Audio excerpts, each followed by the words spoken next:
Come, let us fix our eyes on Jesus. This is Unpopular Theology, episode 85. Today I'm going to be talking about the Ohio Synod and its founding. Before we get started, go ahead and hit the like button. Go ahead and subscribe. Go over to our Facebook page. Like us over there. Post new content there at the end of each week with these videos. And at the end of each month with the Unpopular Bulletin. And yeah, with that being said, not much to report. So yeah, let's just jump right in. Remembering American Lutheran history. This is Unpopular Theology. So this episode is going to be a little different than our normal synodical founding series in American Lutheranism, because normally my theory's been that there's always been a leader, a one man who's the leader, or a family who's the leader. And in this case, it really isn't one man. It's about 10 or so different people. You'll just have to keep track of that. So we begin around 1780. So America has just been established as a new republic, and immediately people start looking west. People start, and especially German Americans, start heading across the Appalachian Mountains from Pennsylvania into what is now Ohio. At the time, it's the Northwest Territory. And in 1803, Ohio is granted statehood by Congress, and this gives German Americans all the more reason to move there. So, as a response to this, the Pennsylvania Ministerium, we talked about this in a previous episode, first Lutheran Synod in America, founded by Muhlenberg. By now, Muhlenberg is... Actually, I think Muhlenberg's still alive at this point. Muhlenberg has passed on at this point, I'm pretty sure. Muhlenberg has passed on. Pennsylvania Ministerium sends Wilhelm George Forster and Johann Stauch to minister to the immigrants that are going there. Pennsylvania Ministerium at this time is still kind of the father of Lutheranism in America. It sees itself as responsible for making sure that everybody's covered. And gets us to 1812 when Stauch and Forster, along with Paul Henkel and John Michael Steck, form the Ohio Conference of the Pennsylvania Ministerium. It's not exactly it's not an independent synod. It's more like a district in the Missouri Synod, or a better term would maybe be the circuit, where the average member of your congregation probably knows what district you're in, but they can't tell you what circuit they're in. That's more of a pastor thing.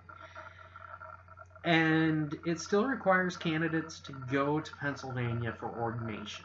So if you want to be ordained and be a pastor in the Ohio Conference of the Pennsylvania Ministerium, you have to go to Pennsylvania.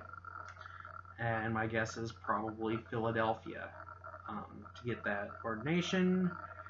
And most candidates in Ohio can't make the trek over the Appalachian Mountains. They can't afford it or whatever. So the Ohio Conference basically just licenses them to preach. And that meets until 1817. By this time, there are 12 pastors in the conference. And so in 1818, in Somerset, Ohio, which, for those of you like me who don't know anything about Ohio geography, looks like it's about 50 miles or so from Columbus, probably less. Like I said, my Ohio geography is not that great. They meet in Somerset, Ohio, these 12 ministers, and they form the Evangelical Lutheran Preachers in Ohio and adjacent states.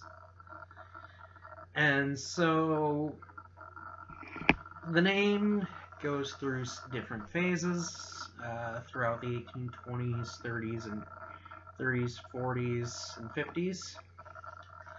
In 1831, there is the formation of an Eastern and a Western district in the Synod.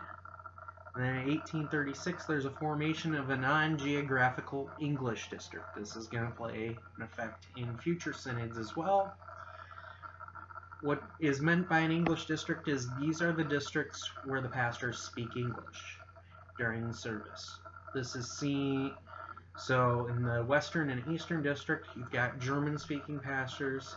In the English district, you've got English-speaking pastors. That means an English liturgy, English hymns, and whatnot. And then we go into the 1840s, where through various connections, including J.K. Wilhelm Leah, he will be a subject of one of these episodes. There's a confessional revival in the Ohio Synod. And in 1850, the name is changed to the Evangelical Lutheran Joint Synod of Ohio and other states.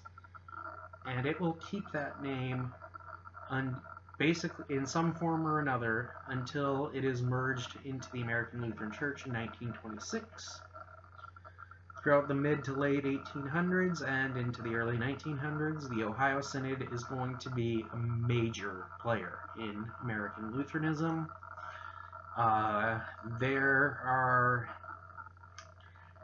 at least 3 more episodes I can think of where the Ohio Synod will be mentioned, and 2 of them are going to... the Ohio Synod is going to be, if not the main player, one of the more major players. So yeah, that wraps it up for this week. Next week we're on to the 4th commandment in our online catechism series. Then next month we are on to J.A.A. Grabau and the Buffalo Synod. And let me tell you, this is probably going to be one of the more fun episodes of Unpopular Theology, because the Buffalo Synod has an interesting history. So, till next week, keep your eyes fixed on Jesus.